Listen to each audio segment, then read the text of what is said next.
একদিন নকরানি বাঁকা করে রুটি বানিয়ে সেটা ইচ্ছে করে জ্বালিয়ে দিল, আর সবজিতেও অনেকগুলো লঙ্কার গুঁড়ো আর লবণ ঢেলে মালিকের জন্য নিয়ে গেল। কিন্তু মালিক কিছু না বলেই চুপচাপ সেটা খেতে শুরু করে, কারণ সে এখন ভালো মানুষ হবার চেষ্টা করছে। এই সানকি আমাকে অনেক জ্বালিয়েছে, কিন্তু এখন আমার পালা।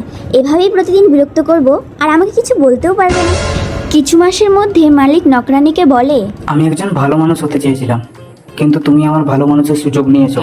সেই জন্য তোমার বেতন থেকে প্রত্যেকটা ভুলের জন্য 100 টাকা করে কেটেছি। এখন এটা মাইনাসে চলে গেছে, মানে 1,500 টাকা তুমি আমাকে দেবে। আমার বুদ্ধি সব বিফলে গেল।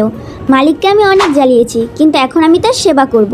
এটা বলেই নকরানি পরের দিন সব কিছু ঠিক করে আর মালিকের পছন্দ মতো বানালো। এটা দেখেই মালিক হাসতে লাগলো, আর সে কিছু টাকা বের করে নকরানিকে দিল আর বলল, এটাতে তোমার স্যালারি 500 টাকা এক্সট্রা আছে। মনে রাখবে, যদি কোনো মানুষ বদলাতে চায় তাহলে সবসময় তার সাহায্য করবে, সেটা সুযোগ নেবে না।